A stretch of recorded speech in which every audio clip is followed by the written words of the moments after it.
Boa noite, meus irmãos. Hoje é dia 11 de fevereiro de 2026, quarta-feira. Estamos iniciando as atividades na casa de Abel Sebastião de Almeida. Como sempre o fazemos, rogando a Deus, nosso Pai de infinito amor e bondade, a Jesus, nosso querido e amoroso Mestre, amigo incondicional de nossas almas, sublime médium de Deus, e a Maria de Nazaré, nossa Mãe Santíssima, que nos envolvam no manto de paz e de amor, que a nossa psicosfera esteja preparada para todos os importantes trabalhos que se desenvolverão na noite desta quarta-feira. Meus irmãos, aqui estamos, né, sempre agradecidos a Deus por aqui termos podido chegar, por a companhia, né, a nossa companhia dos encarnados e também a nossa companhia com os desencarnados, nossos irmãos da espiritualidade, os obreiros dessa casa, né, que atuam sempre na preparação, no apoio, no controle, no planejamento de todos os trabalhos que são desenvolvidos. Bem, meus irmãos, então hoje, antes de nós darmos início propriamente às nossas atividades aqui de estudo, começaremos o livro Recordações da Mediunidade, como vocês estão vendo, né? Quem não tem a obra, é interessante que adquira, ou comprar, ou alugar na nossa biblioteca, ou baixar em PDF, mas é muito importante poder acompanhar a obra, porque aqui vocês vão ver o interesse nosso aqui é fomentar, né, o interesse na pessoa para aprofundar o estudo, para ler a obra, para estudar a obra. Não se pode pensar em tão pouco tempo de estudo aqui, se concluir todos os assuntos e se abordar todas as particularidades. Portanto, que é muito importante. Primeiro, o ideal é a prévia leitura, o prévio estudo. Mas, se não for possível, mas que ele ocorra, mesmo que posteriormente. Eu vou pedir ao nosso irmão Alcir a gentileza de fazer a leitura da nossa página preparatória.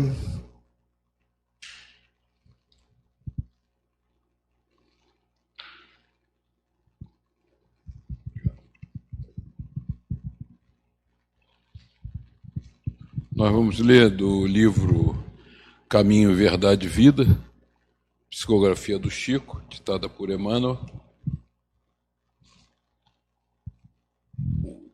Artigo 53. Disse-lhe Jesus, pois Jesus outra vez, paz seja convosco. João, capítulo 20, versículo 21. Muita gente inquieta, examinando o intercâmbio entre os novos discípulos do Evangelho e os desencarnados, interroga ansiosamente pelas possibilidades da colaboração espiritual junto às atividades humanas. Por que razão os emissários do invisível não proporcionam descobertas sensacionais ao mundo? Porque não revelam os processos de cura das moléstias que desafiam a ciência? Como não evitam o doloroso choque entre as nações? Tais investigadores, distanciados das noções de justiça, não compreendem que seria terrível furtar ao homem os elementos de trabalho, resgate e elevação. Aborrecem-se, comumente, com as reiteradas e afetuosas recomendações de paz das comunicações do além-túmulo, porque ainda não se harmonizaram com o Cristo. Vejamos o Mestre com os discípulos quando voltava a confortá-los no plano espiritual.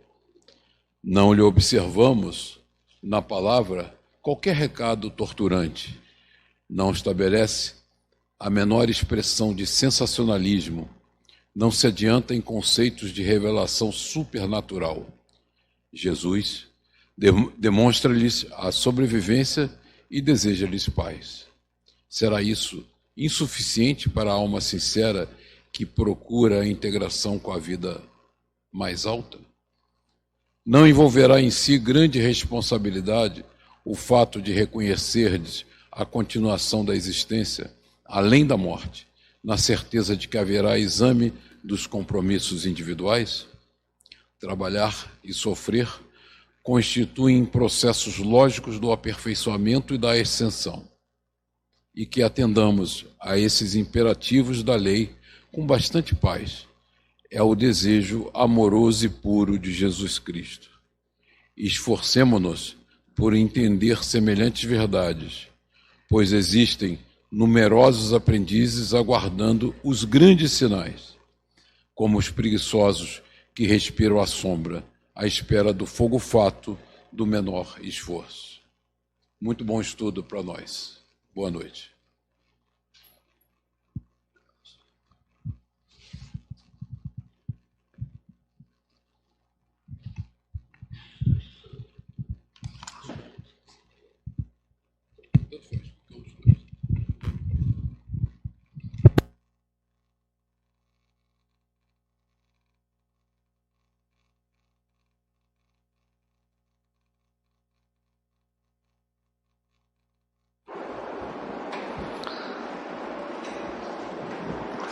Bem, meus irmãos, hoje seria a pessoa indicada hoje para o estudo, seria o nosso irmão José Soares, mas ele teve alguns problemas de agenda, né, alguns compromissos, né, e ficou impossibilitado de vir. E como aquela frase antiga que vem dos circos europeus da era medieval, né, ou seja, o show não pode parar, aqui também o estudo não pode parar. Não podemos ter solução de continuidade, né? E eu irei fazer o meu melhor, né? Aquela frase famosa que alguns americanos falam, eu dou my best, né? Vamos lá. E com a ajuda de todos, o nosso estudo será, né, aprofundado. Como eu disse, meus irmãos, a ideia aqui Alcino, não está passando, não. Tá, não. A ideia aqui não é esgotar o tema. Eu vou procurar fazer uma passada global para que nós conheçamos a introdução, o que ela quis dizer com a introdução, e no capítulo 1, porque nós vamos estudar a introdução e capítulo 1 dessa obra. E se eu for ler tudo que está escrito, vai ser enfadonho até, né? Até porque é muito texto, não tem gráfico. Está aqui. O que eu fiz? Obrigado, hein? Eu extraí algumas referências importantes da obra, né, que estão aí nesse conceito central, né, e procurei fazer algumas referências, como eu venho fazendo. Se a gente quiser se aprofundar, eu acho que isso é importante, né, nós temos ali os ponteiros, né, que vão levar a obras que ampliam o conhecimento sobre esse tema. Então, se alguém quiser tirar foto, né, ou depois pegar na internet, temos também no nosso site, então, está lá disponível no nosso site. Então, o que nós vamos ver, basicamente, aqui em termos de estudo, né? Letargia e catalepsia, morte aparente, a cura de Lázaro, animismo e personismo. Animismo e personismo eu repeti porque eu achei que devia informar sobre essas obras aqui, tá? Então, por isso que está repetido. Vínculos magnéticos, na obra que nós acabamos de estudar, nos domínios da mediunidade, e tratamento por passes e mecanismos da mediunidade. Então, é apenas uma forma de nós tentarmos, né, ter um lugar, uma tabela que a gente possa aprofundar estudo. O que é que nós vamos encontrar na introdução? A introdução ela fala do crepúsculo de uma tarefa. A autora, quando o livro veio a lume, estava com 66 anos, porque ela nasceu em 1900 e esse livro foi editado em 1966. Né? Ela estava com 66 anos incompletos e ela já estava alertando para por isso que ela usou o termo crepúsculo de uma tarefa, né? E o que ela nos fala? A missão do médium destaque que o médium por si nada representa e deve sempre agir sob a influência de forças superiores. Ela nos fala também sobre o testemunho do perdão, porque ela quis mostrar que ela não estava usando aquele livro ali para falar sobre aqueles que foram motivo do grande sofrimento que ela teve nessa encarnação. Porque ela aprendeu com a doutrina espírita que ela deveria exercer o perdão. E ela estava exatamente escrevendo não para apontar quem a fez sofrer, mas para apontar o que a doutrina espírita nos mostra como caminho para a nossa redenção pessoal. Então, é o testemunho do perdão. Ivone enfatiza que a obra é um testemunho de perdão àqueles que foram instrumentos de sua dor e expiação. Ela nos fala também, na introdução, sobre o esgotamento das suas forças. Ela menciona o esgotamento dos seus fluidos, do fluido vital, nervoso, magnético, após décadas de labor mediúnico positivo. Ou seja, a introdução da obra nos apresenta isso. E é o que nós vamos ver. No capítulo 1, o que ela nos entrega? Ela nos fala sobre distinção entre catalepsia e letargia. E ela usa para isso uma comunicação, né, que Bezerra de Menezes deu para ela. Bezerra passou para ela uma mensagem que ela transcreveu essa mensagem. Então, define esses estados como a perda temporária da sensibilidade e do movimento. Letargia. Na letargia, nós vamos ver nesse capítulo 1, que é a suspensão geral das forças vitais. Claro, está aqui. Ao que parece, o presente livro é distinto da nossa mediunidade oculta. O que ela quis dizer isso? Que ela estava pagando tudo isso? É que ela tinha essa percepção, que ela veio a falecer, se não me falha a memória, em 1984. Então, ela ainda viveu bastante tempo e ela teve uma obra mediúnica que continuou. Mas eu acredito que, dado tantos problemas que ela teve, desde que quando ela tinha 1 mês de idade, ela talvez tivesse com essa percepção que talvez ela tivesse ali, né, encerrando a carreira dela. Mas, dado que ela manteve-se encarnada até 1984, ela, com certeza, ela foi operosa até o final, né? Então, nessa obra, ela nos apresenta o conceito dado por Bezerra para ela, de letargia, de catalepsia. Letargia, suspensão geral das forças vitais, é uma aparência de morte.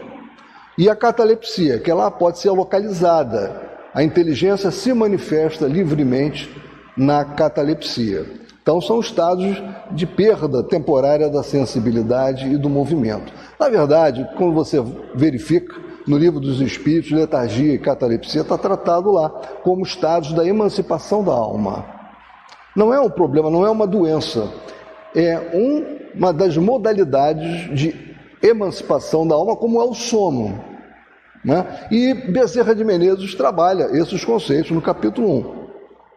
Visão de Bezerra de Menezes. O Espírito explica que esses fenômenos não são enfermidades físicas, mas faculdades que, se mal orientadas, tornam-se prejudiciais. Ele cita exemplos bíblicos, como Lázaro e o filho da viúva de Naim. Esse capítulo também nos mostra a questão do tratamento e a utilidade, né, da catalepsia e da letargia. Né, se bem dirigidas, essas duas faculdades, né, essas faculdades anímicas, preciosas para o estudo, para estudos profundos no plano espiritual. O tratamento envolve passos magnéticos e renovação mental. Animismo versus mediunidade. Ele também nos fala sobre isso nesse capítulo 1. Ele alerta contra forçar o desenvolvimento mediúnico. Ou seja, isso é um problema, não se deve forçar. Uma coisa é você trabalhar para que ele desabroche normalmente, né? Para que ele aconteça. Outra coisa é você ficar forçando para que aconteça um fenômeno mediúnico. E ele nos mostra que isso pode levar ao animismo. A mente do médium cria uma falsa comunicação. Na verdade, aquela comunicação não existe, mas é uma criação. Torna-se um fenômeno anímico. Bom, então vamos entrar agora eu fiz um panorama de introdução em capítulo 1. Porque, como eu disse, não vou ler tudo que está escrito, né? Mas nós já sabemos o que esses dois capítulos, vamos chamar a introdução de capítulo também, nos dão. A introdução. Muitas cartas temos recebido. Desejariam os nossos correspondentes que outro noticiário, naqueles moldes, fosse escrito, né? Porque ela está se referindo à Devação do Invisível, né? Como na obra Devação do Invisível, ela deu muitas informações importantes, recebeu muitas cartas para que noticiasse um pouco mais sobre as suas experiências, e é o que ela está nos falando aqui. Desejariam os nossos correspondentes que outro noticiário, naqueles moldes, fosse escrito, que novos relatórios viessem, de algum modo, esclarecer algo do obscuro campo mediúnico. Esquecidos de que o melhor relatório para a instrução do espírito e do médium são os próprios compêndios da doutrina, em cujos textos os médiuns se habilitam para os devidos desempenhos.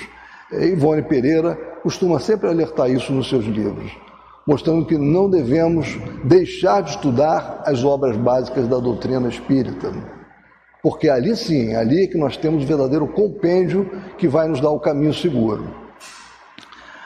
Não atenderíamos, diz ela, aos reiterados alvitres que nos fizeram os nossos amigos e leitores, se não fora a ordem superior recebida para que o tentássemos, ordem que nos decidiu a dar o presente volume à publicidade, mostrando que ela não se aventurava a escrever sem antes ter o apoio das entidades que a circundavam, né? Então, ela sempre buscava saber se era oportuno, se era o momento adequado para que ela apresentasse alguma obra ao lume. Como médium, diz ela, jamais agimos por nossa livre iniciativa, senão fortemente acionada pela vontade positiva das entidades amigas que nos dirigem, pois entendemos que o médium por si mesmo nada representa e que jamais deverá adotar a pretensão de realizar isto ou aquilo sem antes observar se realmente é influenciado pelas verdadeiras forças espirituais superiores. E ela, quando escreveu Devação do Invisível, nós já estudamos aqui, ela passou para nós alguns casos que aconteceram com ela e algumas recusas que ela fez, né, para não publicar obras, porque ela entendeu que aquelas obras não seriam adequadas. E buscou informação com seus mentores e eles disseram para ela que ela estava certa, não era adequado publicar algumas obras, porque não estavam trazendo benefícios para o engrandecimento do ser humano. Disseram-nos os nossos instrutores espirituais há cerca de 6 meses, quando aguardávamos novas ordens para o que ainda tentaríamos um ângulo da mediunidade psicográfica. E ela diz o que eles escreveram, o que eles passaram para ela, a orientação. Narrarás o que a ti mesma sucedeu, como médium, desde o teu nascimento. Nada mais será necessário. Serás assistida pelos superiores do além durante o decorrer das exposições, que por eles serão selecionadas das tuas recordações pessoais e escreverás sob o influxo da inspiração. Né? Isso aqui me lembrou muito a conversa que tivemos com Ana Mateus também, no sábado, dia 7 de fevereiro, quando ela veio aqui. Ela falou um pouco sobre o processo dela, né, que levou a psicografar a obra O Mandarim. Né? Quem não leu, vale a pena ler. Não percam. Temos ainda na nossa livraria e também na biblioteca. Muito mais do que aqui fica poderia ser relatado. Podemos mesmo dizer que nossa vida foi fértil em dores, lágrimas e provações desde o berço. Tal como hoje nos avaliamos, consideramos-nos testemunho vivo do valor do Espiritismo na recuperação de uma alma para si mesma e para Deus. Porque sentimos que absolutamente não teríamos vencido nas lutas e nos testemunhos que a vida exigiu das nossas forças, se desde o berço não fôramos acalentada pela proteção vigorosa da revelação celeste denominada Espiritismo.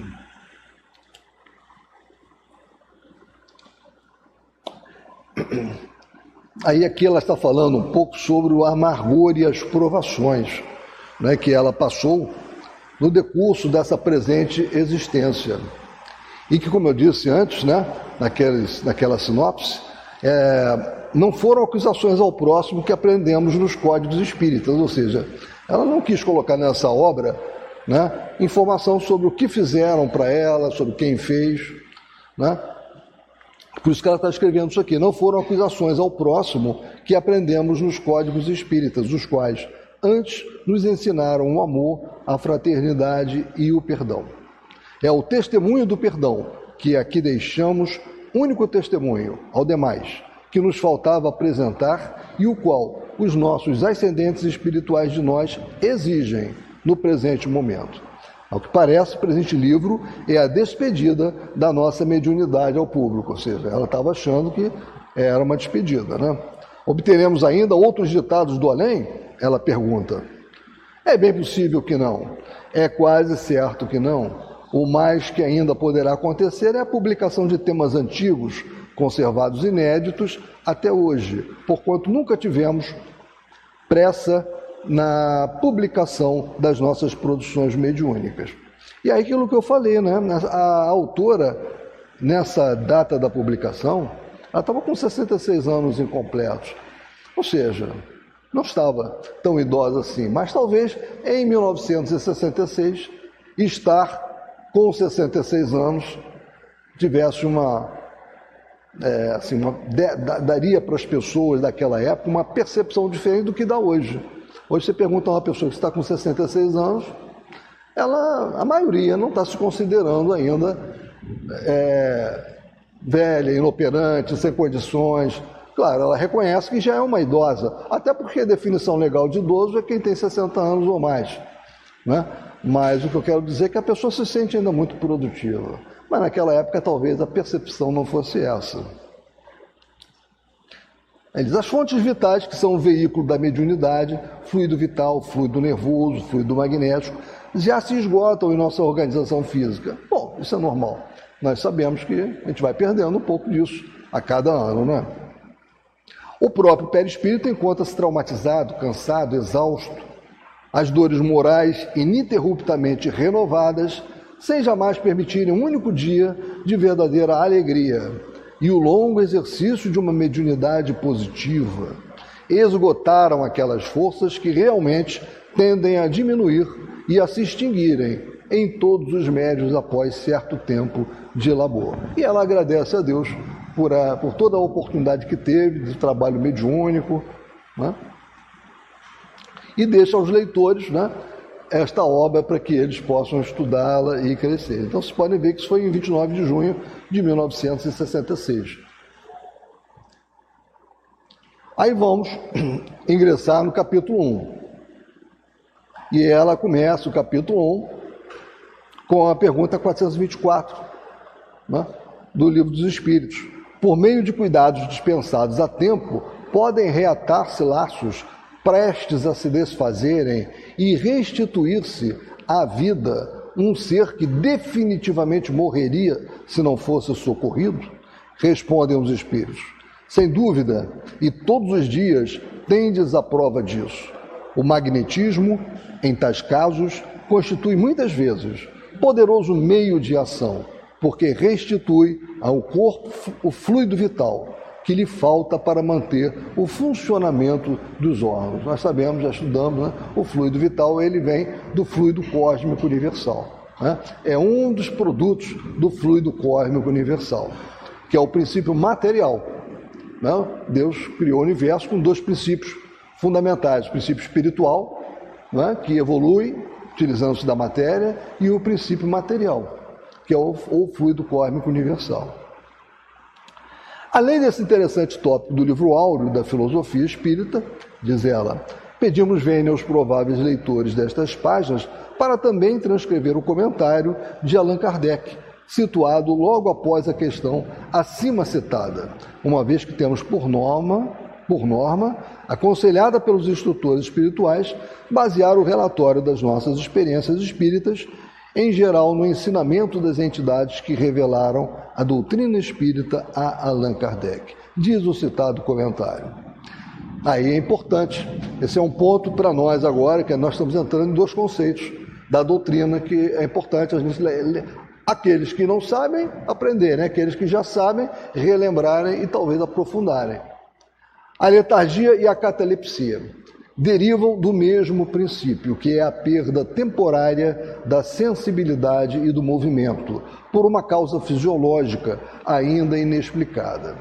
Diferem uma da outra, em que na letargia a suspensão das forças vitais é geral e dá ao corpo todas as aparências da morte. Na catalepsia fica localizada, podendo atingir uma parte mais ou menos extensa do corpo, de sorte a permitir que a inteligência se manifeste livremente, o que a torna inconfundível com a morte. A letargia é sempre natural. A catalepsia é por vezes magnética. Mas, como eu falei, nós estamos aqui tratando de emancipação da alma. Por sua vez, respondendo a uma pergunta que lhe fizemos acerca de determinados fenômenos espíritas, o venerável espírito Adolfo Bezerra de Menezes disse-nos o seguinte, pequena lição que colocamos à disposição do leitor para observação e meditação. E aí tem na verdade, a maior parte do capítulo 1 é essa explanação de Bezerra de Menezes, que ela é uma explanação alentada e que vale a pena que nós leamos com cuidado em casa, avaliemos, façamos uma leitura com base nas questões 500, 422 e seguintes do Livro dos Espíritos. Podemos usar aquela tabela de referência. Mas vamos começar. O que Bezerra fala? Perguntou ela, podereis dizer-nos algo sobre a catalepsia e a letargia? E a benemérita entidade respondeu, quem for atento ao edificante estudo das Escrituras cristãs, encontrará em o Novo Testamento, exatamente nos capítulos 9 de Mateus, 5 de Marcos, 8 de Lucas e 11 de João, versão do padre Antônio Pereira de Figueiredo, a excelente descrição dos fenômenos de catalepsia.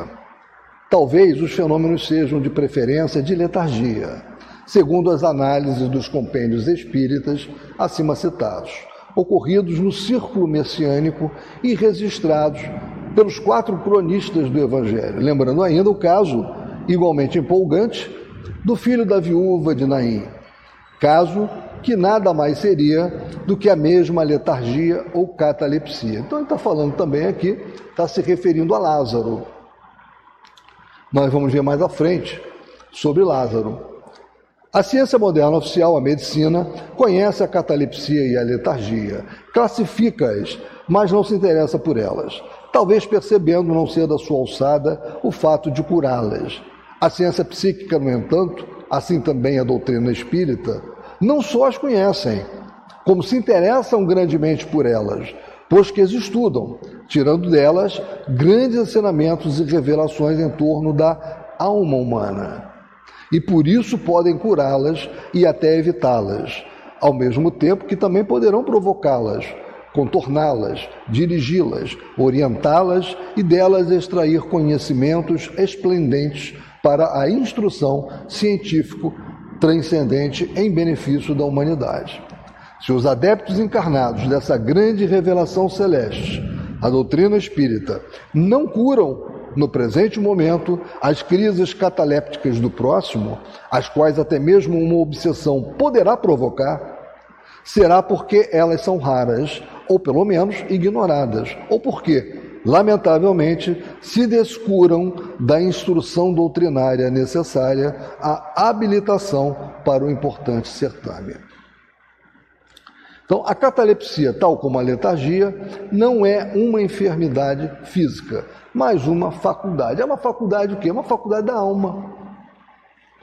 São quando a pessoa está, quando o espírito encarnado, ele está num estado letárgico, o que é que se passa ali? A alma dele está num grau de emancipação agudíssimo. Diferente da catalepsia, que o grau de emancipação é um pouco diferente, é menor. Mas na letargia, era o que aconteceu com Lázaro. Nós vamos ver que Lázaro, quando Jesus encontrou Lázaro, ele já estava há 4 dias na gruta. Tinha sido considerado já morto. Mas Jesus tinha certeza de que ele não estava morto. E por que é que ele tinha certeza? Porque Jesus, com uma dupla vista impressionante e constante, ele sabia do que se passava com Lázaro. E ele não iria levar 2 dias para chegar no local, sabendo que ele iria encontrar alguém morto. Ele sabia que não havia morte física.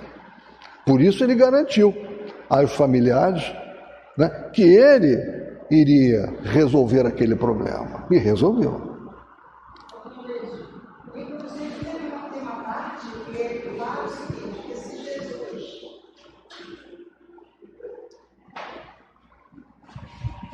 Tem uma parte que fala o seguinte: se Jesus não percebesse que o próprio Lázaro ainda tinha um resto de fluido vital que daria para injetar o seu fluido e ele, digamos, reviver, não é?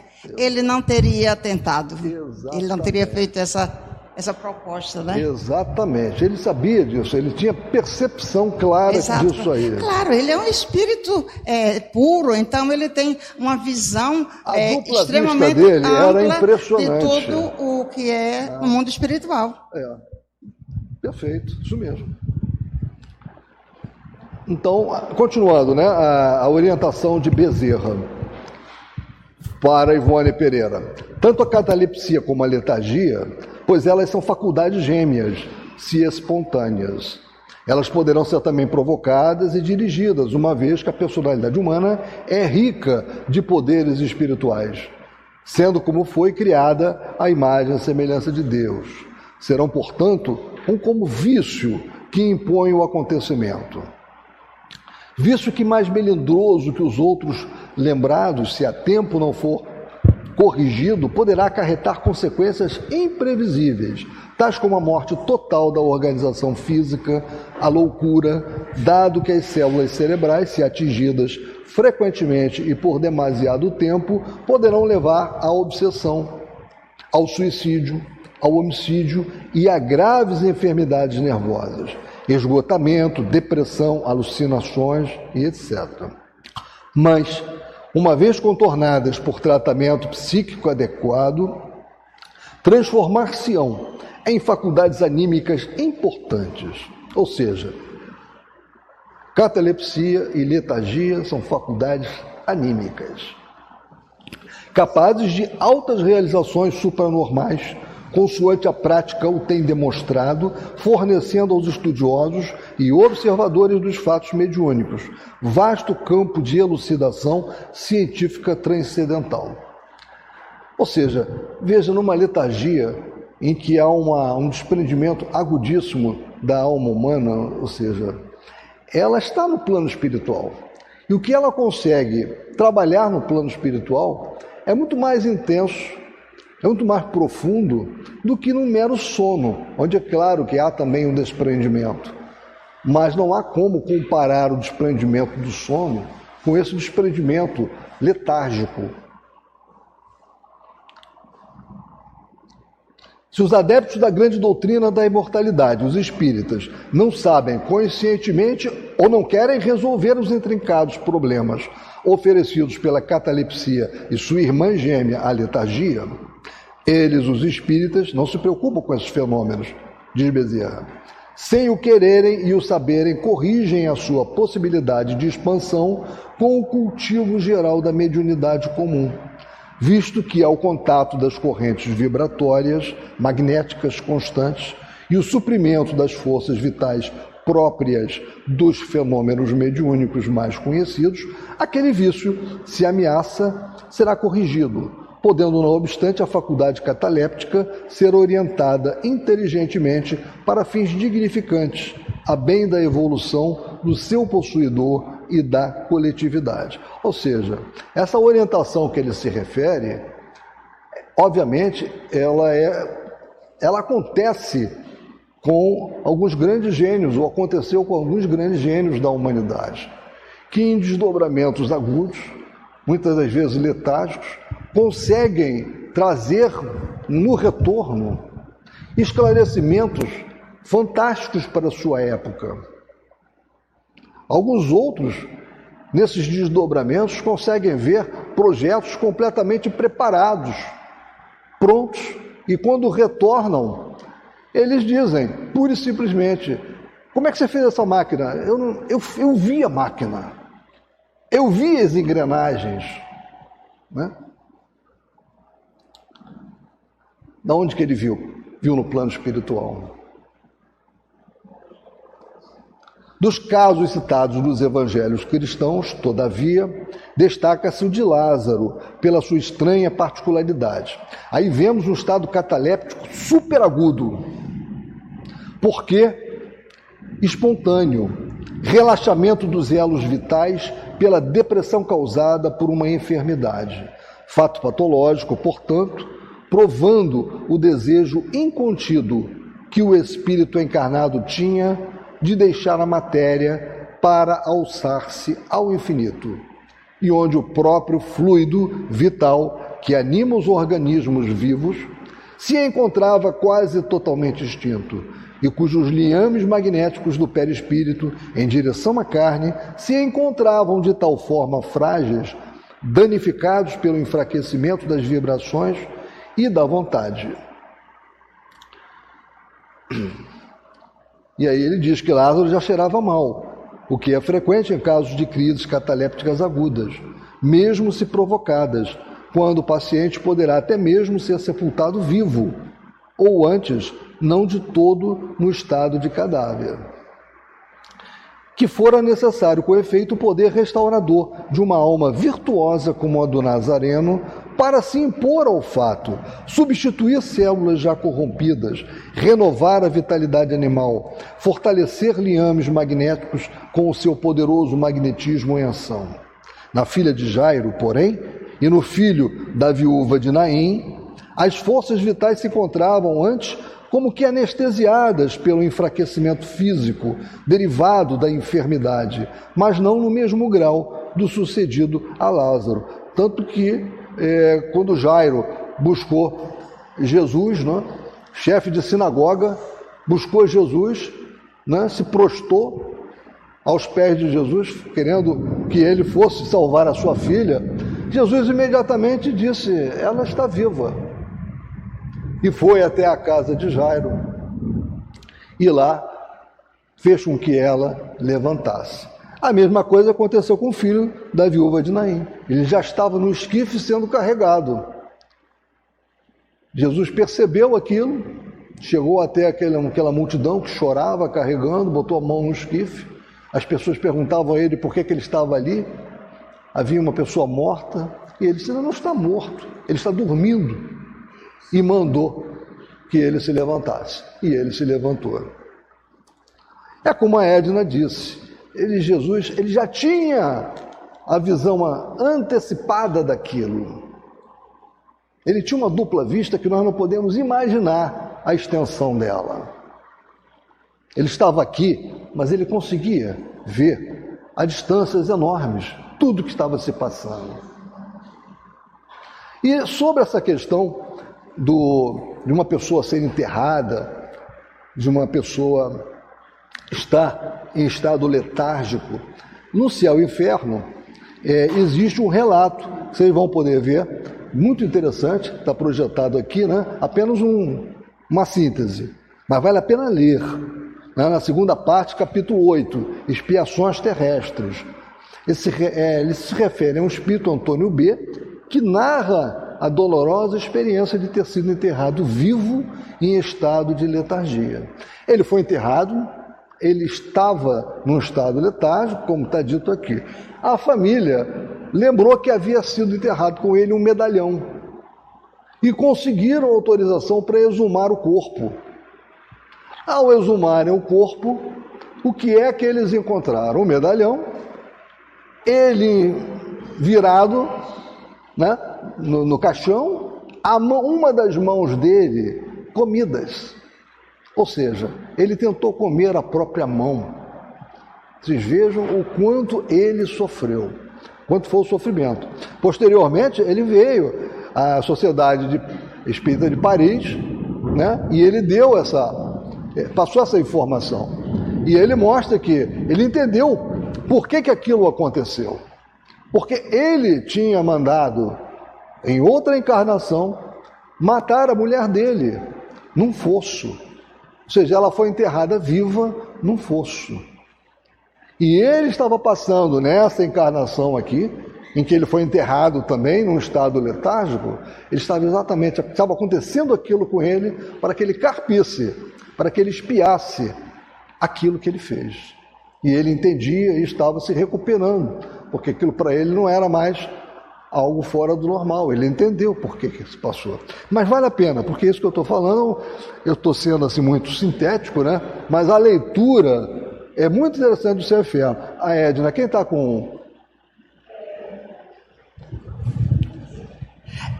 Nós temos também aqui no Brasil, né, um artista, né, o Sérgio Cardoso, né, que ele também foi encontrado numa posição diferente. Por algum motivo, precisaram fazer a retirada do corpo e ele estava numa posição completamente diferente no caixão. Só que aqui, quem foi fazer essa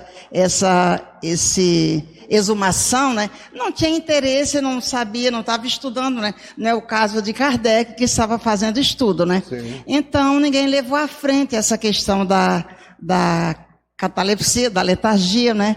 Não estudaram nada disso, mas aconteceu isso, né? É verdade, lembrou bem do Sérgio Cardoso. É um exemplo prático, né? Bem, aqui... Então, passando, né, pessoal?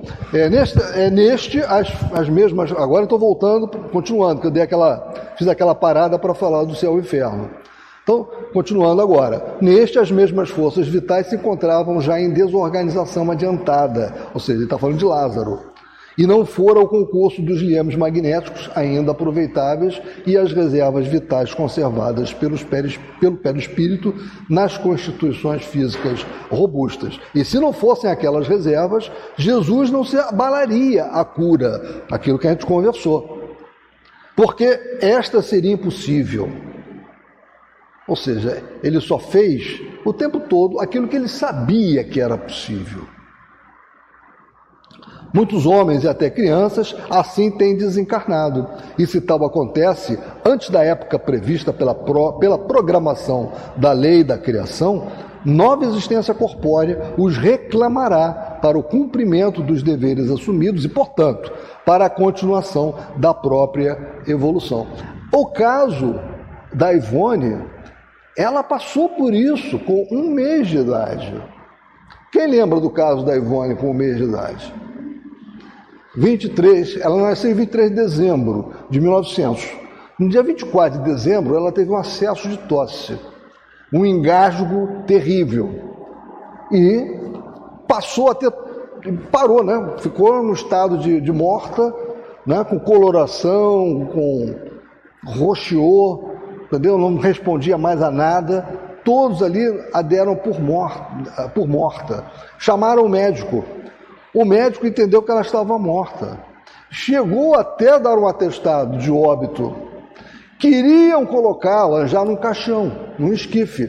E a mãe dela não admitia esse tipo de coisa. Não queria o caixão dentro de casa, porque era tradicional botar aquele caixão na mesa, né? E ela quis que a Ivone ficasse no berço. Mas ela foi vestida já, foi preparada para o enterro. Então ela já estava com todas aquelas vestimentas, toda de branco, mas toda preparada. E 6 horas já passadas, né, da declaração de morte, a mãe dela foi para o quarto, ficou lá perto dela e resolveu orar para Maria de Nazaré, pedindo a Maria de Nazaré que, se fosse possível, se ela não estivesse realmente morta, que ela voltasse naquele momento, que ela entregaria, aspas, né, a filha a Maria de Nazaré. E ela, a mãe, assim intuitivamente, passou a botar as mãos sobre a filha. Ou seja, ela estava naquele momento fazendo uma grande transfusão fluídica, como Jesus fez para Lázaro. E rapidamente, o que se ouviu na sala contígua? Aquele choro de criança e depois o choro da mãe, né? A mãe aos prantos, com aquela surpresa, pegou a Ivone, né? Mandou trocar a roupa dela, né? E foi uma festa. Ou seja, essa foi a primeira experiência da Ivone encarnada aqui, com 1 mês. E segundo a própria Ivone diz, ela teve outros casos semelhantes. Então, tais acidentes, diz Bezerra de Menezes, eles são próprios do carreiro da evolução. E enquanto o homem não se integrar de boamente na sua condição de ser divino, vibrando satisfatoriamente no âmbito das expansões sublimes da natureza, mecanicamente será sujeito a esse e demais distúrbios.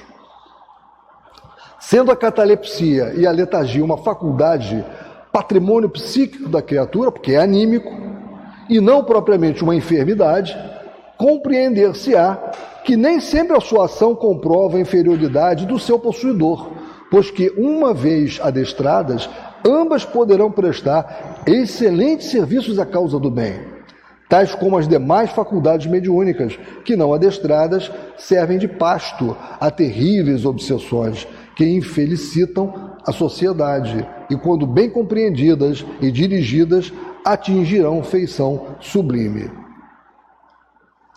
Um espírito encarnado, por exemplo, já evoluído, ou apenas de boa vontade, senhor das próprias vibrações, poderá cair em transe letárgico ou cataléptico voluntariamente, alçar-se ao espaço para desfrutar o consolador convívio dos amigos espirituais mais intensamente, porque ele está numa separação aguda do corpo.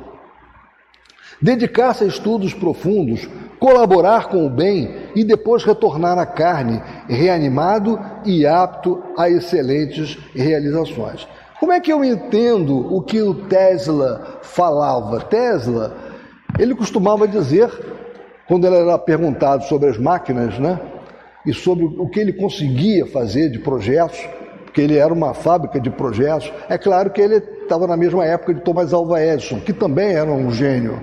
Então eram dois gênios tratando de coisas parecidas. E Tesla era particularmente especial, porque ele dizia o seguinte, quando perguntado sobre os mecanismos das máquinas que ele construía, ele dizia: eu só sei que eu as vi.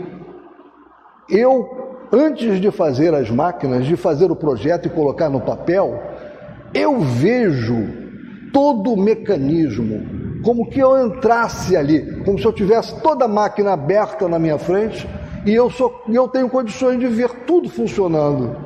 Ele pegava essa imagem e colocava na prancheta.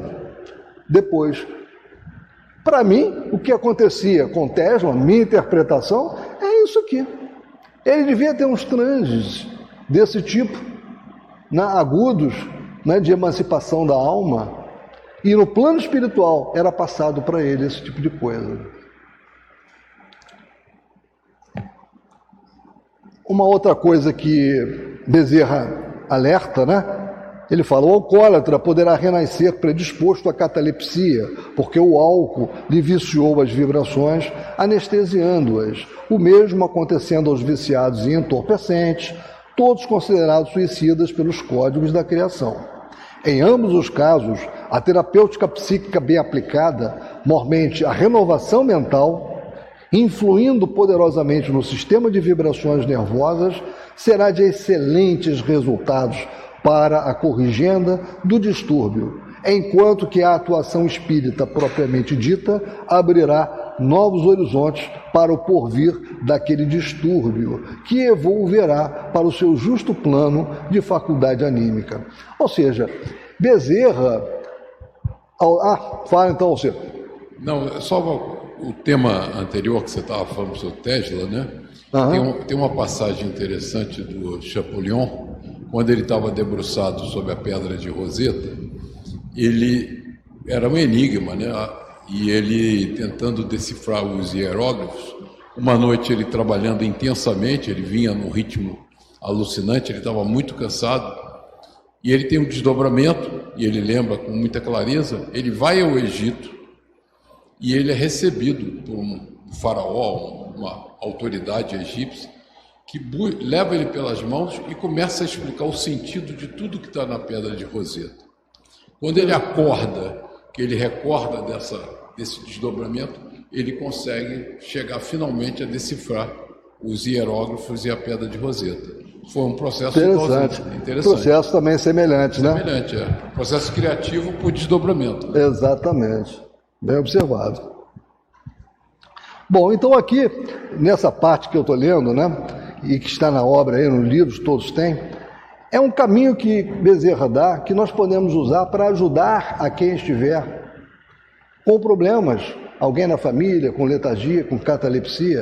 Ele está dando aqui como nós podemos ajudar. É importante ler e meditar sobre isso aqui. Eu estou pulando um pouco pelo que já conversamos sobre essa necessidade de pular, senão a gente não chega ao final. As provocações desses fenômenos nada mais é que a ação magnética anestesiando as forças vibratórias até o estado agudo e anulando, por assim dizer, os fluidos vitais, ocasionando a chamada morte aparente, por suspender-lhe momentaneamente a sensibilidade às correntes de comunicação com o corpo carnal, qual ocorre no fenômeno espontâneo, se bem que o fenômeno espontâneo possa ocupar um agente oculto espiritual de elevada ou inferior categoria. Aqui, ele falando isso, eu me lembro também em outras leituras, né, sobre a atividade de Charcot, aquele famoso médico francês, em que ele, através de sessões de hipnotismo, levava algumas pessoas à letargia e à catalepsia. Charcot fez muitos trabalhos nesse sentido. Paul Gibier, em Análise das Coisas, trata também de uma forma muito interessante sobre letargia e catalepsia e a relação disso com o hipnotismo. Casos há em que um consciencioso experimentador remove a possibilidade ou causa de tais acontecimentos e o paciente volta ao estado normal anterior. Todavia, o desenvolvimento pleno de tal faculdade é que conscienciosamente restituirá ao indivíduo o equilíbrio das próprias funções psíquicas e orgânicas.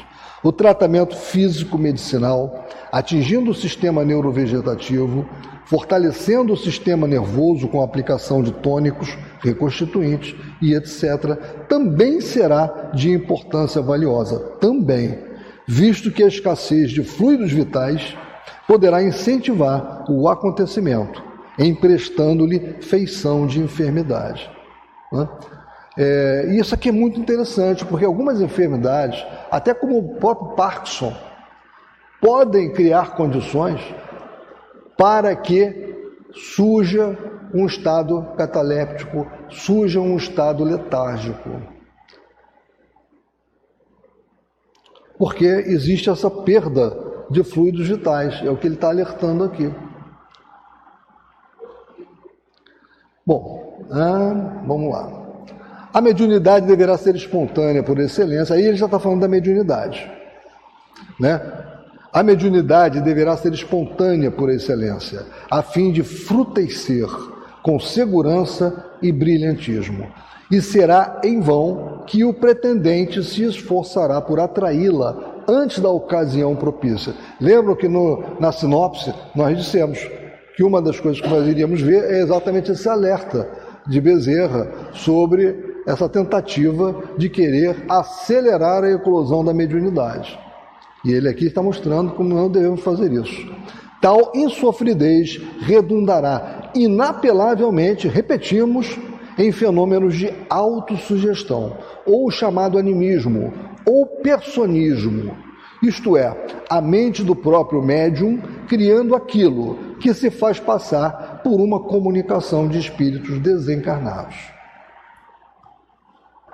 Possuindo na minha clínica espiritual fatos interessantes, diz Bezerra, cabíveis nos temas em apreço, consignados neste livro, patrocinarei aqui a exposição de alguns deles, para estudo e análises dos fatos espíritas, convidando o leitor à meditação sobre eles, pois o espírita necessita profundamente de instrução geral em torno dos fenômenos e ensinamentos apresentados pela ciência transcendente de que se fez adepto, ciência imortal, que não poderá sofrer o abandono das verdadeiras atenções do senso e da razão.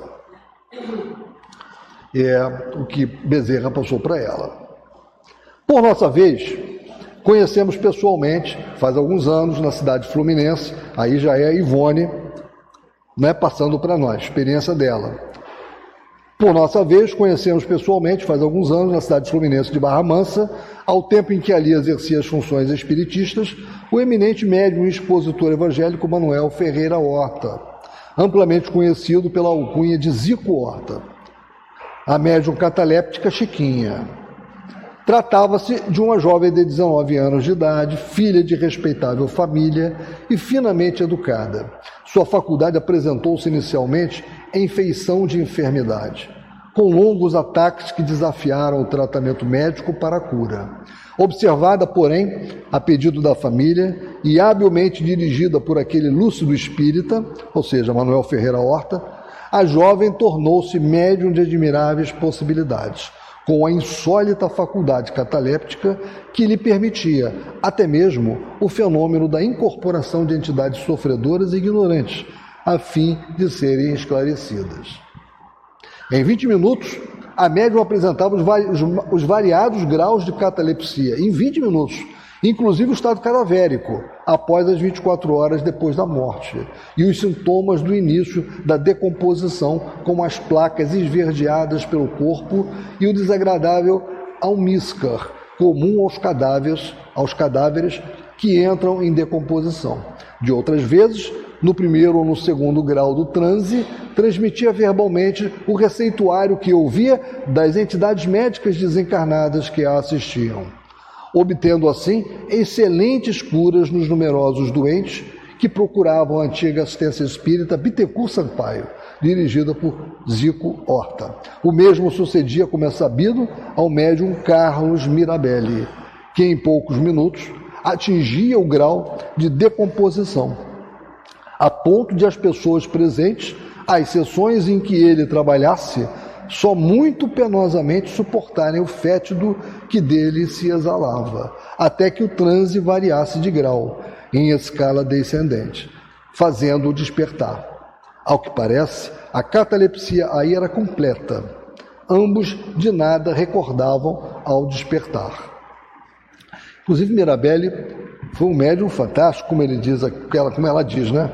Mirabelli, ele levitava, né, em vários lugares. Os fenômenos físicos que ele produzia eram na claridade. Ele tinha também essa característica. Ele não precisava de pouca luminosidade para produzir os fenômenos dele, os fenômenos físicos. Fazia levitação também. Sim, a levitação. Ele levitava. Exatamente, perfeito. Uma vez de posse das indicações que aí ficam, animado nos sentimos a descrever nestas páginas alguns acontecimentos supranormais de que também temos sido paciente, ela, na presente vida orgânica, que o suposto leitor ajuize por si mesmo, deduza até onde poderá chegar um intrincado mistério da mediunidade, porque a mediunidade ainda constitui mistério para nós outros, que apenas lhe conhecemos os efeitos surpreendentes, isto é, apenas a primeira parte dos seus estranhos poderes. Bem, meus irmãos, então faltam 2 minutos, vamos pelo menos tentar agora tornar um pouco mais fluido, né, o nosso contato. Eu fiz um pequeno quiz aqui com o que nós trabalhamos, né? Então, tem a primeira pergunta: por que Ivone Pereira decidiu publicar suas memórias mediúnicas neste livro? para obter retorno financeiro e fama literária, por livre iniciativa, acreditando que sua vida era superior à de outros médiuns, por ter recebido uma ordem superior de seus instrutores espirituais para que o fizesse? Está feito. É isso mesmo. Pergunta C, justificativa. Na introdução, que nós já vimos, Ivone confessa que só atendeu aos pedidos de leitores após a ordem direta de seus guias, afirmando que o médium jamais deve agir por conta própria, sem observar a influência superior. De acordo com o comentário de Kardec citado no capítulo 1, aí já vamos para o capítulo 1, qual a diferença fundamental entre letargia e catalepsia? A. Na letargia a inteligência se manifesta, enquanto na catalepsia a aparência de morte. Exatamente. Na letargia, a suspensão das forças vitais é geral. Na catalepsia, é localizada, permitindo o uso da inteligência. Né? Já disseram sim, todos concordam? Exatamente. Na letargia, a suspensão das forças vitais ela é geral. Na catalepsia, ela é localizada. 3. Bezerra de Menezes explica o fenômeno de Lázaro, que nós já falamos, como um caso de ressurreição física milagrosa que desafia todas as leis da natureza. Morte real onde o espírito já havia se desligado totalmente. Catalepsia superaguda, onde o magnetismo de Jesus restaurou células e vitalidade. Perfeito. Está aqui. O que Ivone e Bezerra definem como animismo ou personismo? A comunicação direta e pura com espíritos de luz. B.